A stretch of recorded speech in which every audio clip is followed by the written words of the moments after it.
What is the difference between this and this?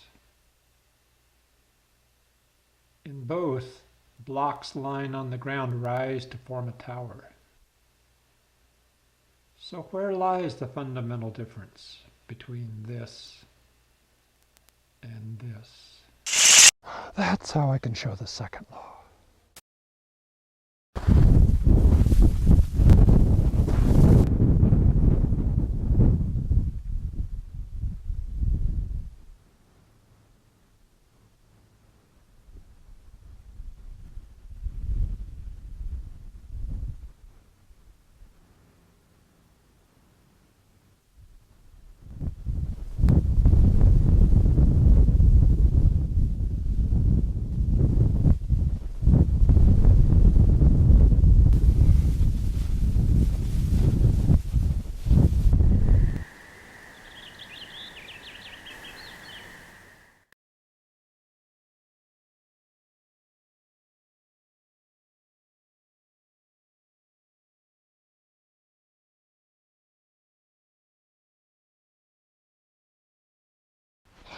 That's how I can show it.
There.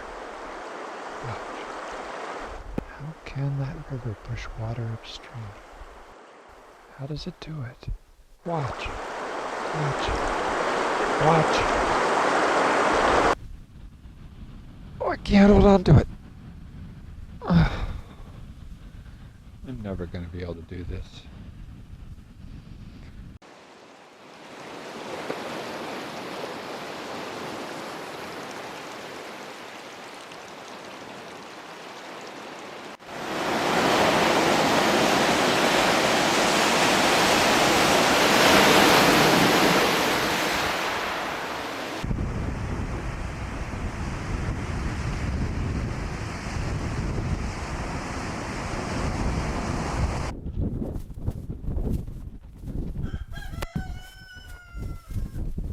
Hey, Mom, there's a man coming down the beach.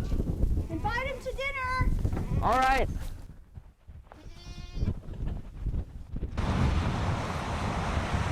What you doing? Playing a game. I play? Sure. What's it called? Slowing the water down. How do you do that?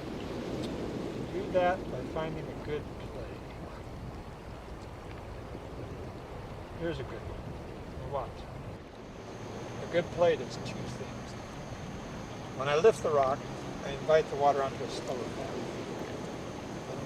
When I place the rock, I block it from going down the faster path. Now the water's more spread out. It's flowing slower as a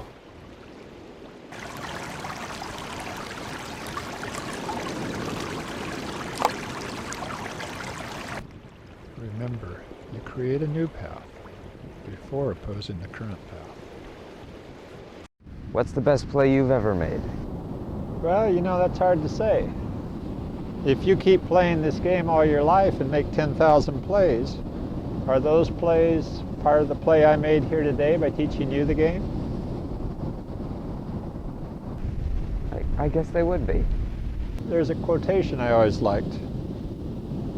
You can count the number of seeds in an apple, but you can't count the number of apples in a seed.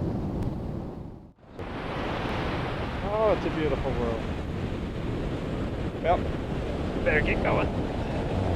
Oh, I forgot you're invited for dinner. So, Bard, sounds like you mostly hike cross country? Yeah, there's a quotation I really like. Beauty is not on the map. Seek, and ye shall find. That's really true. But Mr. Ofgaya, without a map or a trail, how do you keep from getting lost? I practice staying found. What do you mean, staying found? Well, wherever I've hiked, water's flowed before me, shaping the land. And just like a driver in the city can use the pattern of intersecting streets to find their way, you can use the pattern of converging water. And I find that there's this rhythm of drainage and ridge, and that pattern can guide my feet and lead me home. So, where is the land leading you now? I don't know. I'm not quite sure where I'm heading right now. Really? I'm sort of sure, but not really. You kind of know, but you don't really know. That sounds like a story. It's funny you should say that. The story is a story. The story is a story? I have this story inside myself that wants to be told. It's like this song that just keeps chanting over and over. I've tried to ignore it, but it just gets louder and louder. It needs to be told, so where I'm going is to tell my story. You don't sound exactly eager to tell it. Have you ever gone walking on the beach and seen a rock that shines so beautifully that you've picked it up to share with others, and then when you've gone to take it out of your pocket to share, it's all dry and dull now, and it doesn't have the beauty? I'm afraid that's what will happen when I try to share this story. I'll bring it out, that the words will falter and the story will die in its telling. That would be hard. I'm not sure how I'm going to tell this story. I traveled for several years in search of this story, and it wasn't until I learned to see the world in a different way that I found the story. So now I don't know if my story will even make sense unless somebody has already learned to see the world in a different way. What do you mean by seeing the world in a different way? Well, take the setting moon or the sun as an example. Most of my life, I've seen them as moving down towards a stationary horizon. But when I learned to see the moon as stationary, then the horizon moves and I find myself hanging on to the curving edge of a spinning planet. Mr. Ofgaya, we're lighthouse keepers. We know how important it is for the light to shine. Sounds like this story is like your light wanting to shine out. Why don't you teach us some of these ways of seeing the world differently tonight, and then tomorrow you can take the whole day to put your story in order. And tomorrow night you can tell us the story. You're safe here. And if in your telling, it sometimes feels like a dry stone, as you mentioned, we'll remember that in the proper light, it shines. Thank you. Thank you. I'll do it. But not here. I have the feeling that this story would be best told around a campfire. Well, I'm not quite sure how to begin here. Well, Abard, may I make a suggestion? In our tradition, we begin with a prayer that we may be able to tell our story true. Thank you.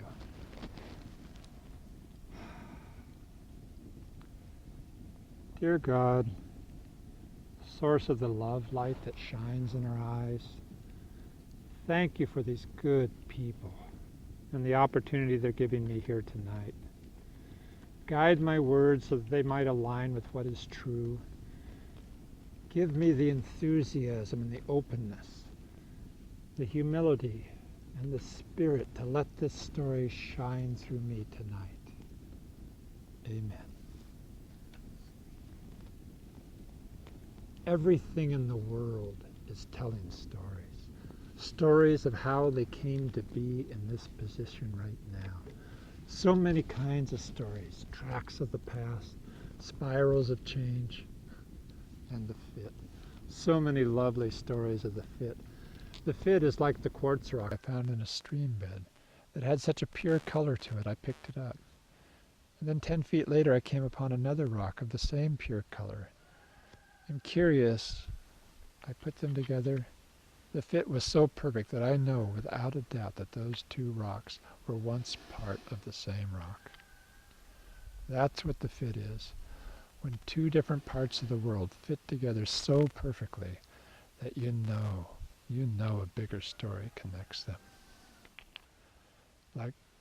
Like the way the greenest, tallest grass of the new season fits with the ant nest of last year. That fit tells us that the ants are composting the earth and making it fertile ground. But probably the most important kind of story we'll need is stages of the process.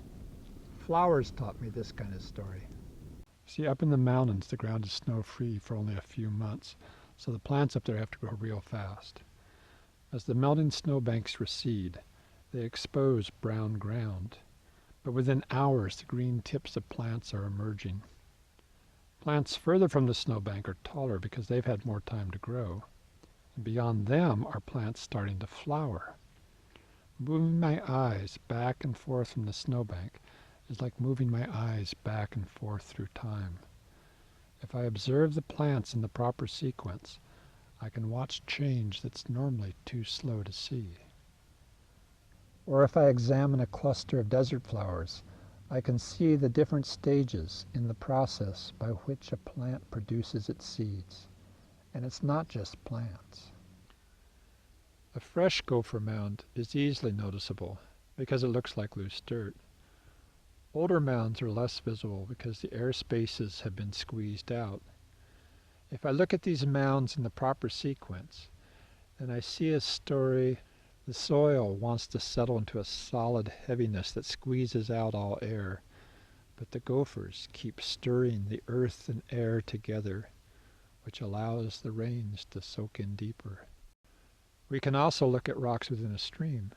Rocks along the small streams near the headwaters are still rough and blocky because they've not tumbled very far, while rocks along the big river downstream have been smoothed and rounded by all their tumbling. All of these stories are happening slower than we have time to watch.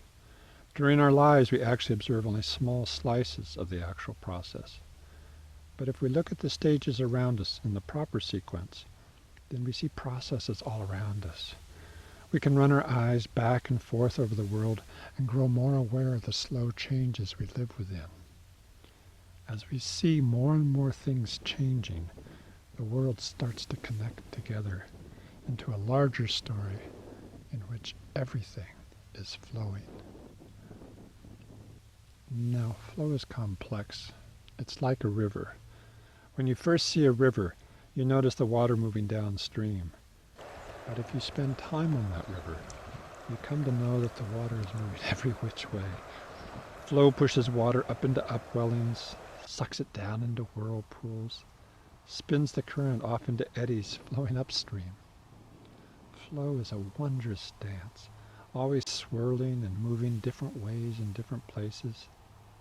And it's not just water. We live within the midst of great flows and small flows swirling and eddying throughout our lives. As we pay more attention to these flows, we begin encountering the rules of flow over and over again. What are the rules of flow? If things flow in faster than they flow away, they accumulate. If things flow in slower than they flow away, they diminish. That's it? That's pretty simple. The rules of flow do start off pretty simple. Inflow greater than outflow accumulates. Inflow less than outflow diminishes. But these rules have lots of implications. For example, every inflow is some other place's outflow, and every outflow we see is an inflow for another place. Flows join the world. For example, the seeds carried by ants, are they flowing out of the field or into the nest? Any accumulation alerts us to a flow. If cars catch up faster than they can pass, they accumulate. Kids learn the special places where money accumulates. Whenever you find an accumulation, something in some way is flowing. The rule of flow grows more complex when it leads us to the idea of the relative balance. What determines whether something accumulates or diminishes is not the size of the inflow or the size of the outflow, but the relative balance between the two. If I eat more calories than I burn, my weight increases. If I eat less calories than I burn, my weight diminishes. It's like walking across a teeter-totter. Though the change is gentle and steady, there comes a point where the balance shifts and things tilt to the other direction. There are always two ways to change a relative balance. If you want more money, you can earn more or spend less. If you want a hotter shower, you can turn up the hot water or turn down the cold. What happens when inflow equals outflow? What happens then? What do you think will happen? It seems like nothing would change, and yet it does. Yeah, that's what's so tricky about flow. It has two levels. 2 levels. Yeah, 2 levels. Here's a question that might help. What's the difference between a car backing up and traffic backing up?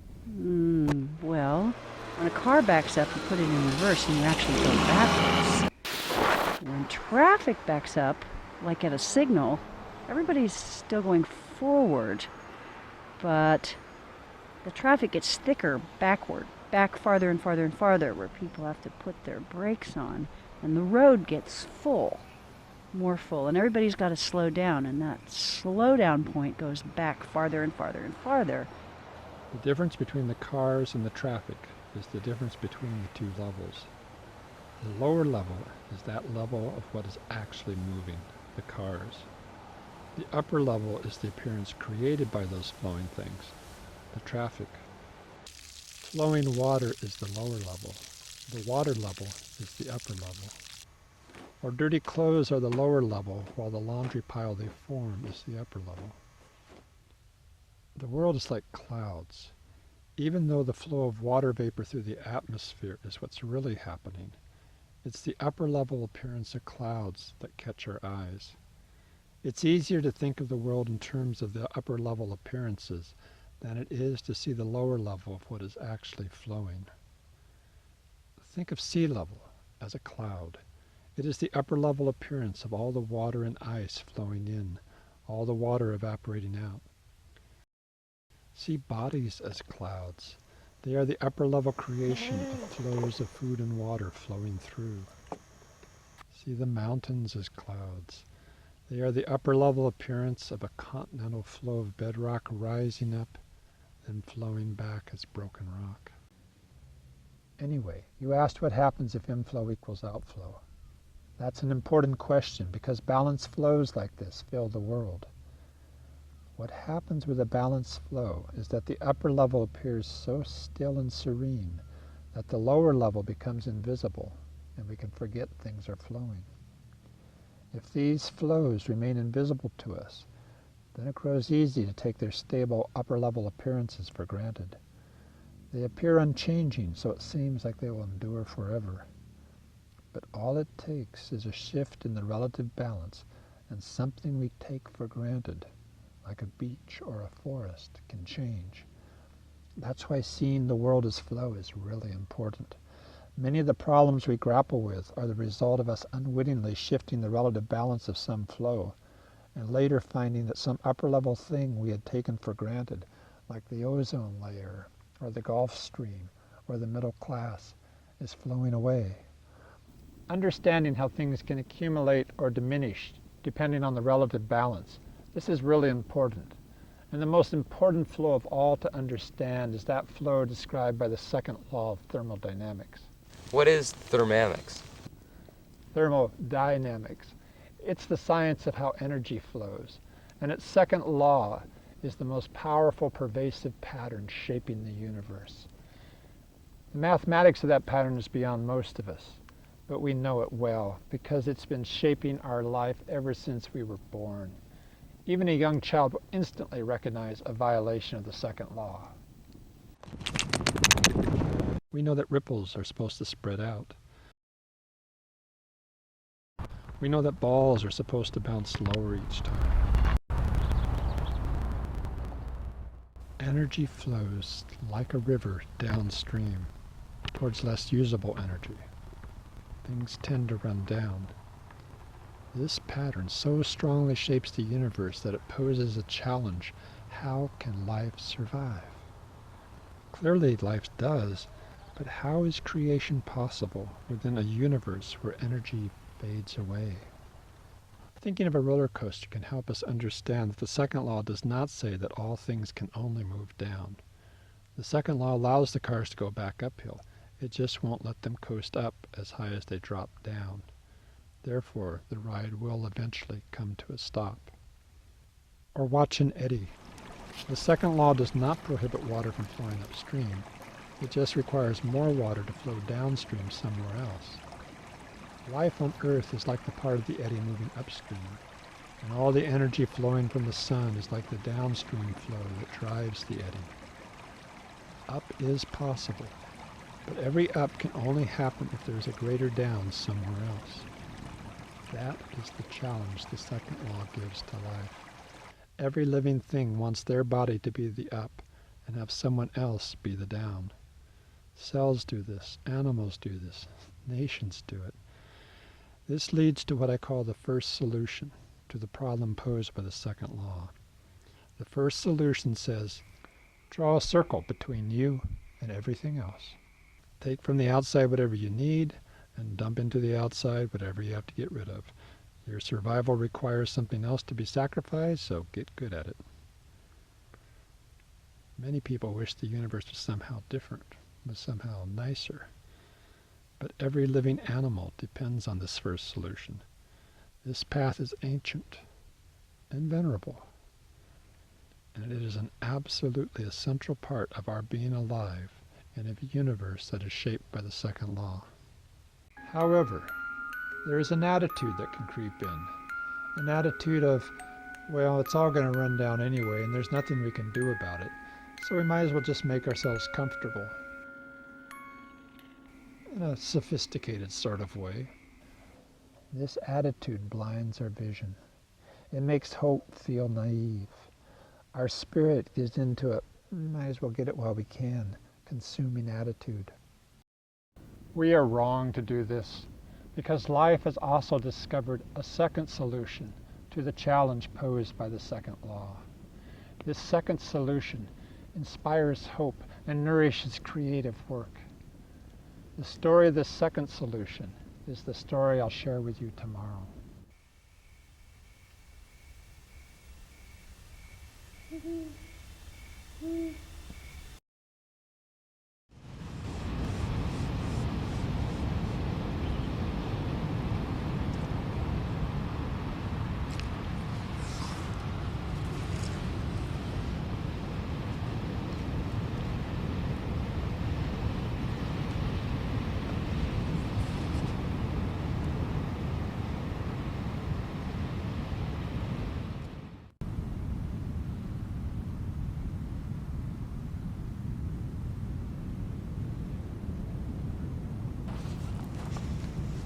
Other way around.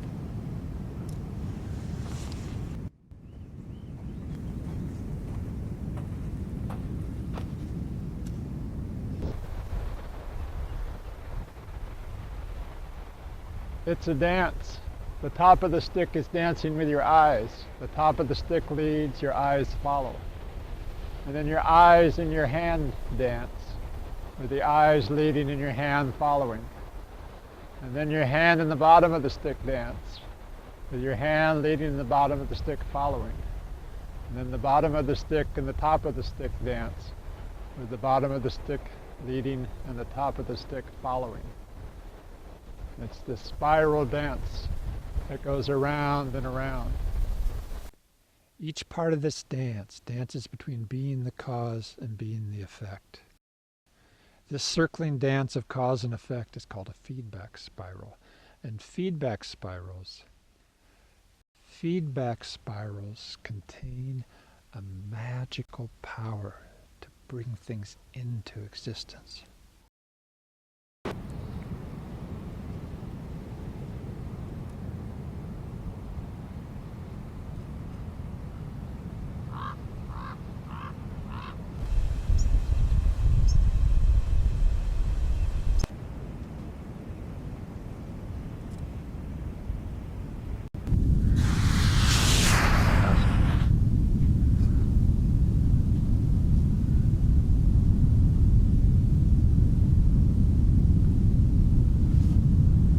Hey, a bard!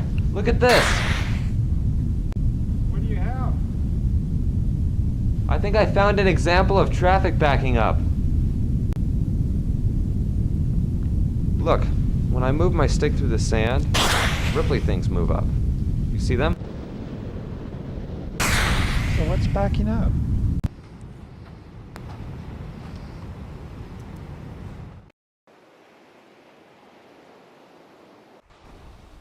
See, some of the waves are pushing thin layers of sand onto the beach. That's how this beach flows. Just like a cloud? Yes, just like a cloud.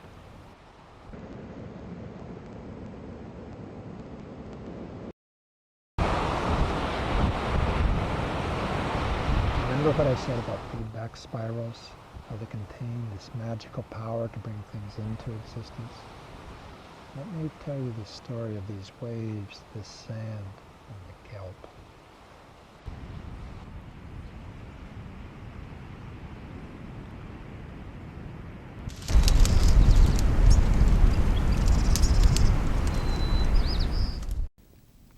Amen. The story of the upward spiral. How has life changed this earth? In the beginning, there was no life, and now it exists. How has its presence changed the way this world works? Certain places help me explore this question, so I want to take you to one of those places.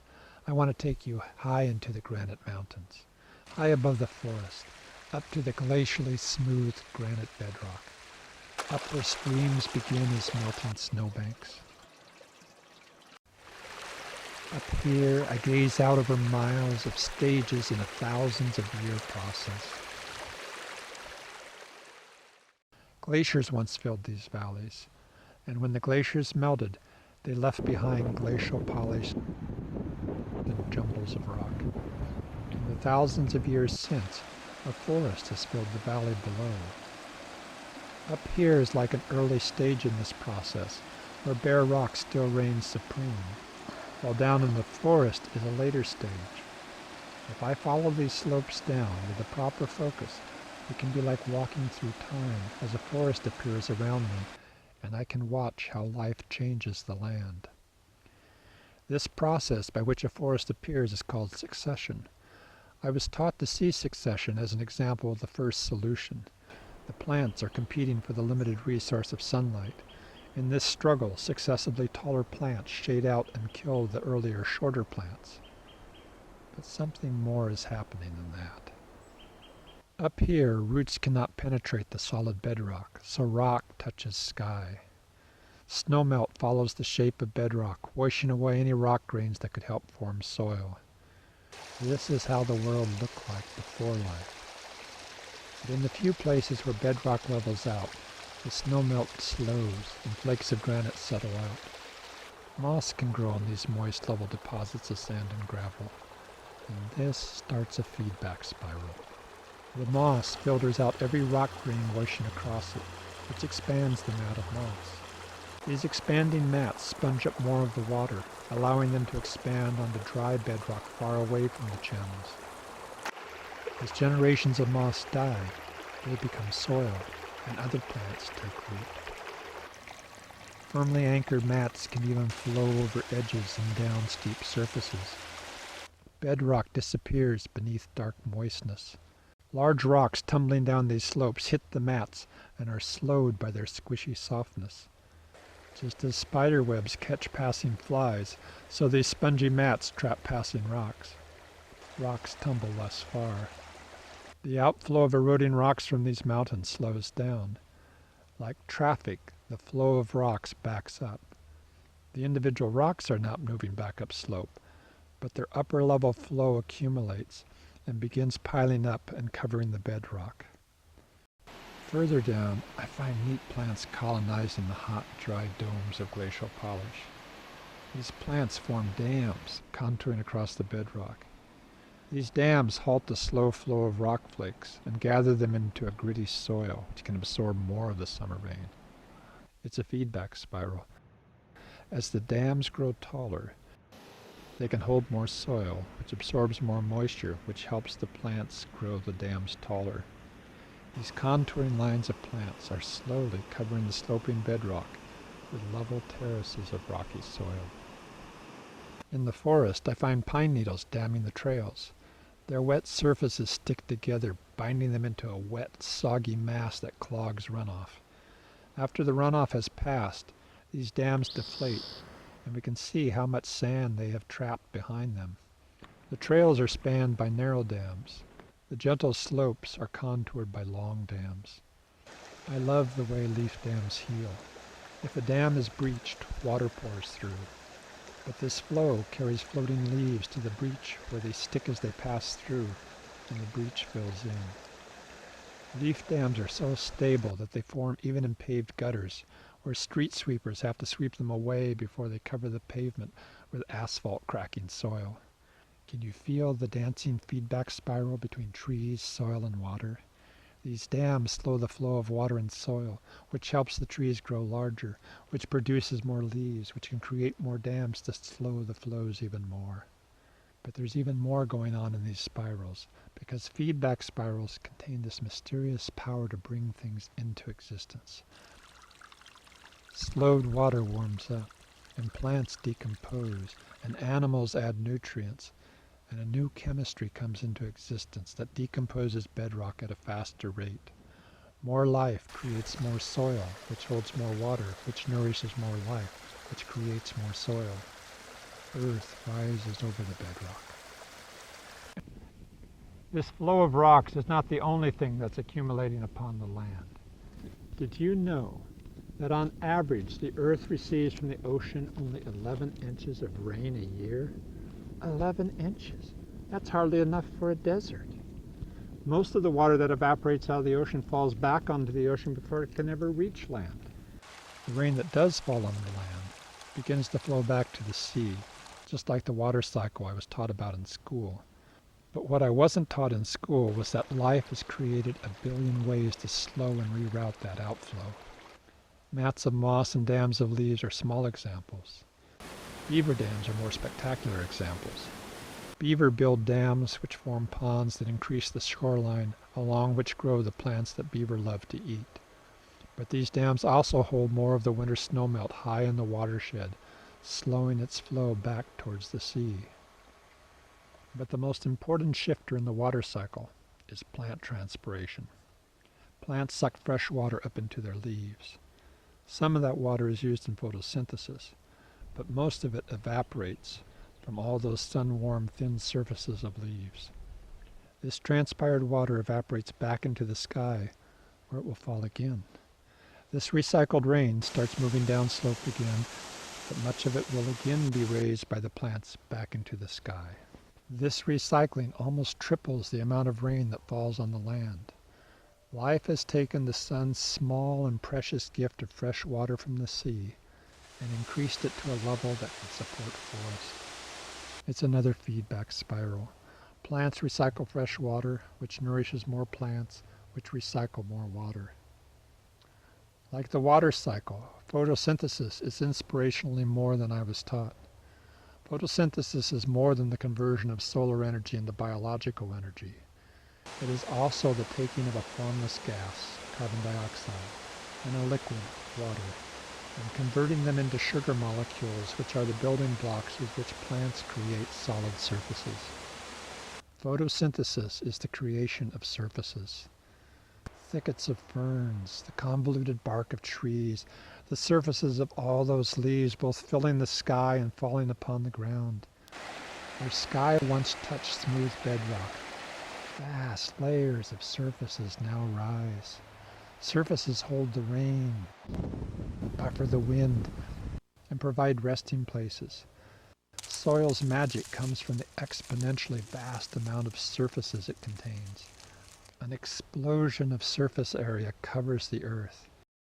And I mean explosion literally too, Michael, because there's something really important about all this surface area. Imagine this cattail as being the earth when it was just smooth bedrock with very little surface. The flame of life can only smolder. But when life increases the surfaces on this earth, the flame of life explodes. Creating surfaces dramatically changes how fast things flow, and everything is flowing. By creating vast amounts of surface, life is altering rates of inflow and outflow, shifting relative balances on a scale more massive than we can imagine.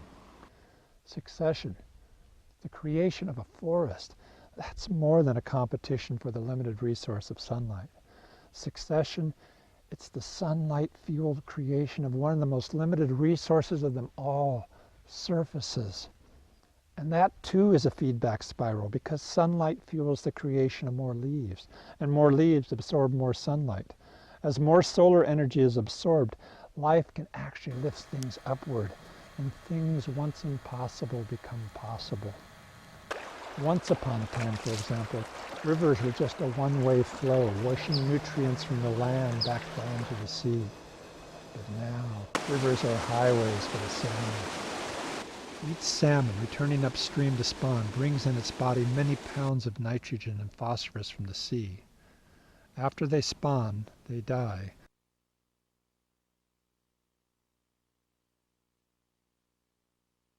And their bodies drift into the shallows where scavengers feed on their carcasses.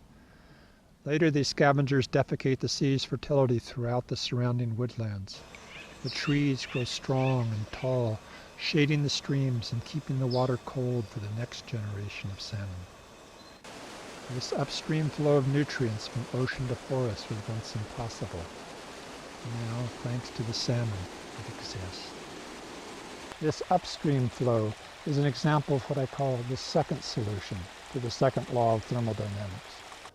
The first solution is to compete for whatever energy is within the system. The second solution is to increase the possibilities within the system by changing flows and shifting relative balances. You see, just like any other flow, the flow of energy has two levels. When the second law says that energy must flow down towards less possibilities, it is referring only to its lower level. Like traffic, energy on the upper level can back up and accumulate. As it does so, new possibilities come into existence. Once upon a time, things like flight and vision and consciousness were impossible. Impossible in the sense that they had never existed in the entire history of the planet. And now they do. We are surrounded by millions of species that are absorbing energy into the Earth system and are so changing the rate by which things flow that amazing possibilities are accumulating all around us. The upper level accumulation of all these flows we call the environment. Our environment is not a given. It has been created by and is actively maintained by life.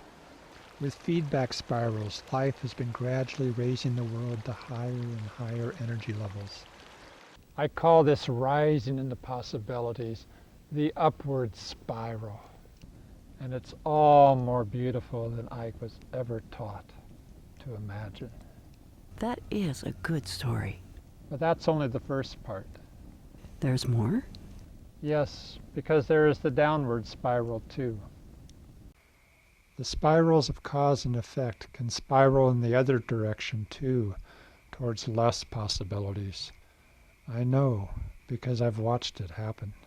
Several places I love have been gashed by gullies. Gullies begin when the runoff acquires enough erosive power to wash some of the soil away.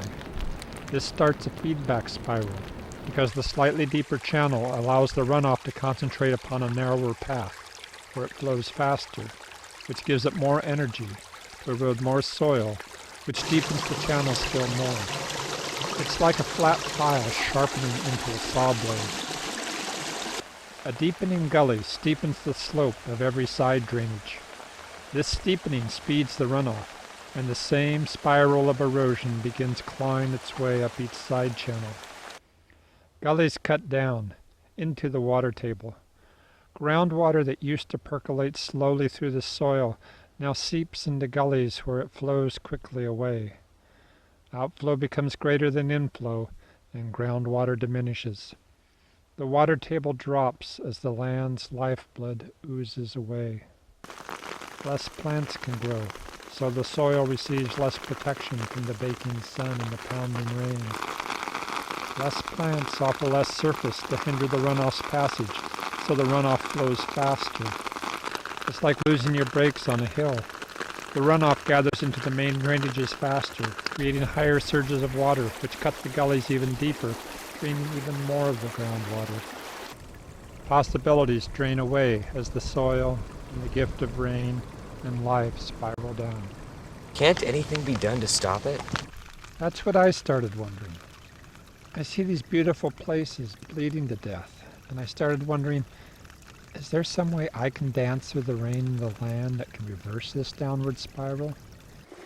Each gully kept asking that question until I could ignore it no longer. What did you do? I went out into the rain and started making plays. What happened? I tried to stop the runoff in its momentum, and quickly learned I couldn't. I learned instead to use its momentum to lead it onto a new path, a slower path along which more of the water soaked in. I tried to work in the gullies since that was where the problem seemed to be, but I learned that the gullies were only the downstream effect and that the cause lay upslope, where the rain first began running off instead of soaking in. Up there lay hundreds of small possibilities for spreading the runoff. At first they seemed insignificant. However, each play created opportunities for other plays downstream. The work grows on itself. As more of the water is led onto slower paths around the gullies, less runoff reaches the gullies. Without large flushing flows, the gullies began silting in, which allows plants to grow there, which slows and traps even more silt. The power of the saw blade is dulled by this flat bottom. As the gullies fill in, the groundwater cannot drain away as quickly, and the water table rises. More plants can grow, which protect the soil from the pounding rain and the beating sun. Does this series of cause and effect sound familiar? It feels like what was happening with erosion, except going the other way. Yes, that's what I learned. When relative balances shift, spirals of cause and effect can reverse. A process that I once cursed as an enemy can silently transform into an ally, creating possibilities I had not imagined. Each time another ally emerges, it whispers, "Do not underestimate what is possible. This work grows on itself. Don't let your current understanding block you from doing this work." When I began this work, I saw myself as opposing the runoff and stopping erosion. But this work has grown into a meditation on the two powers. The two powers? Yes, you see, rain has a potential energy that can grow in two different ways.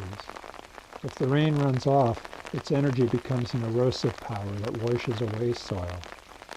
But if the rain soaks in, it becomes a nourishing power that creates soil. Two powers, the power to drain away possibilities and the power to create them. It can go either way. The first power is highly visible as it roars through the gullies for a few hours. Power, concentrated like this, is the kind we can see and learn to want. The second power is invisible. The water soaks quietly into the ground and disappears. Its power is diffused over the broad slopes and spread out over weeks of silent growing. Though this power is invisible, it contains the power to raise the earth, something that the power concentrated within gullies can never do. My work is in service to this invisible power. I shift relative balances so that more of the rain soaks in to become this power to bring upward spirals into existence. I can't tell you what a blessing it is to walk in gullies that were once bare dirt and are now filled with flowers. To hear birds sing and know that I helped create those songs by slowing the water which nourished more plants, which fed more insects, that fed more birds. To feel my spirit transforming from a cynical, what can one person do, into a magical, what can one person do? To consciously be part of a vast upward spiral that's rising into new possibilities. The fields begin whispering of a new possibility. If all the world is flowing, could this work be a metaphor that can guide the reversal of other downward spirals elsewhere? Like, go high in the drainage. What might that mean? Don't oppose the momentum, lead it onto new paths instead. Help the energy soak in rather than run off. Begin with small shifts that are within your power to make. The work will grow on itself as allies emerge. This voice grows louder. Share these stories. Your stories just might help others nourish other upward spirals. But then the rain stops, and I return into a culture that calls us consumers rather than creators. A culture so thick with trances luring people into buying until they get pinned by debt to a bottom line far beneath their highest calling. I return to movies filled with orange explosions that teach us to cheer for death, to a politics that polarizes rather than draws us together into a great work. In that world, I hear another voice. If you talk about your fields, you're going to look really stupid. The reason you work all alone in your precious field is because nobody else cares. You have no power to oppose the world's momentum. This sneering voice often stuns my will, until another storm calls me out into the fields, and again I see the upward spirals developing all around me, and I feel how simple and right life can be. I feel science and religion, so often seen as pointing in opposing directions, as both pointing towards a great truth, that there is a direction shaping the universe, and we can use this direction to orient our lives.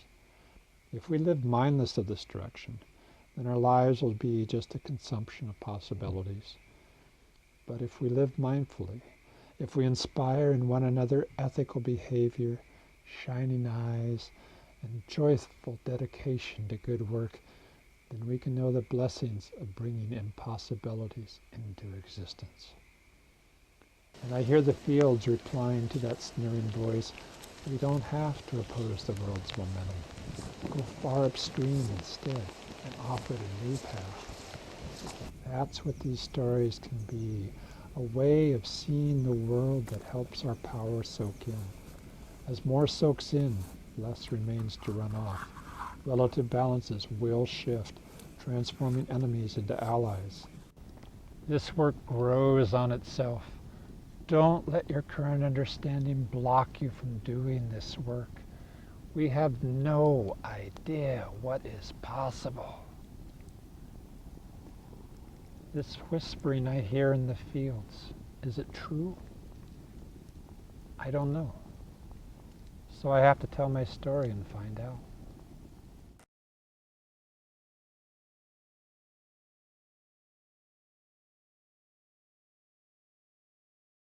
Thank you so much. I'll tell my story next time with more assurance. Remember how we began the story as well, with prayer. Amen. May you shine in the darkness. Oh, and may you shine in the darkness as well. Thank you, friend.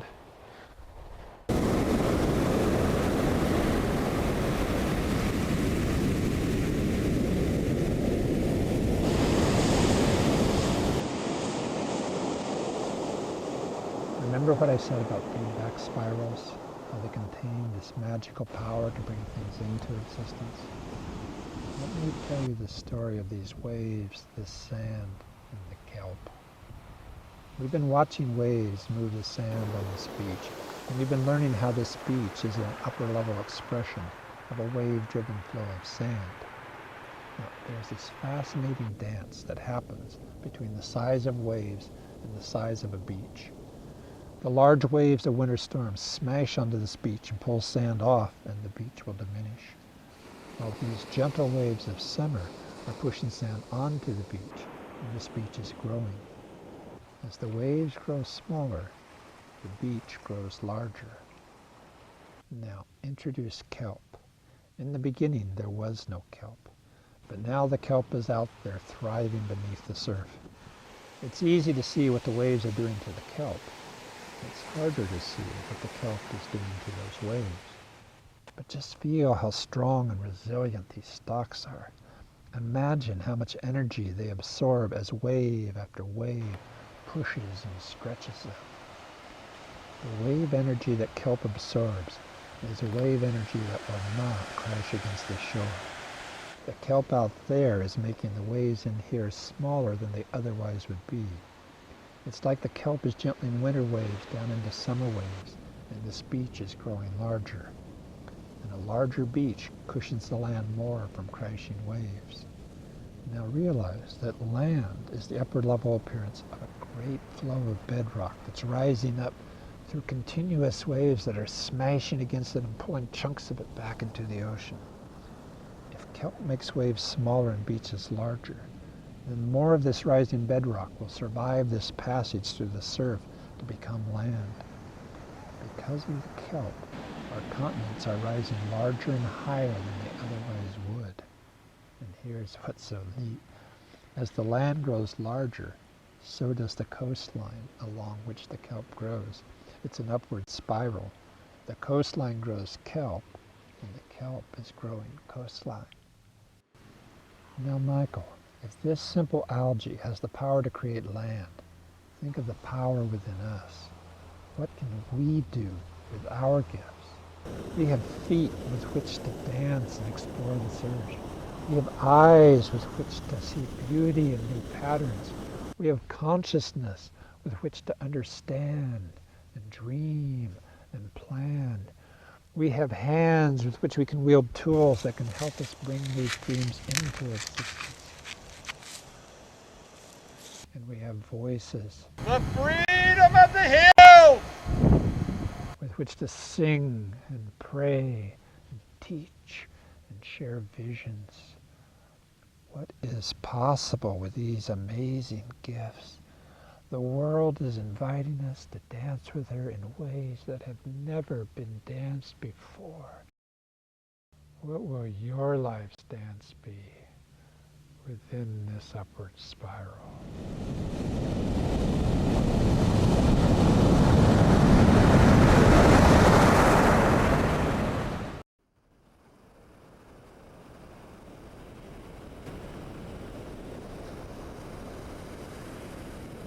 There's something really amazing about surface area.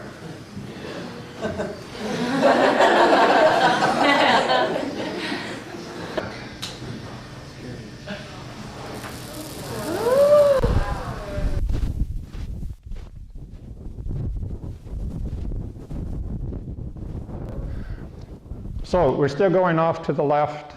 I keep turning it. Finally, I get the steering wheel to be turning to the right. Please notice that as I go forward, I am still going off to the left. I am turning to the right, but I am still heading to the left. If that sounded confusing, that's what time lags are.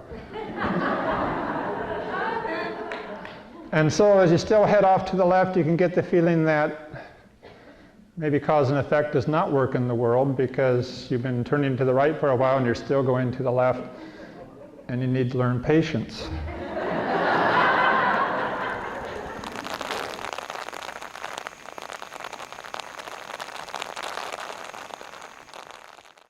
Now it is time to go forth and practice these ideas. As you ascend these drainages up to a unique headwater, I want you to think of this drainage as like our culture, which is the converging expression of personal powers coming from millions of headwaters. Go upstream of the gullies, and there we'll find places where with our current power we can shift the relative balances and begin the magic.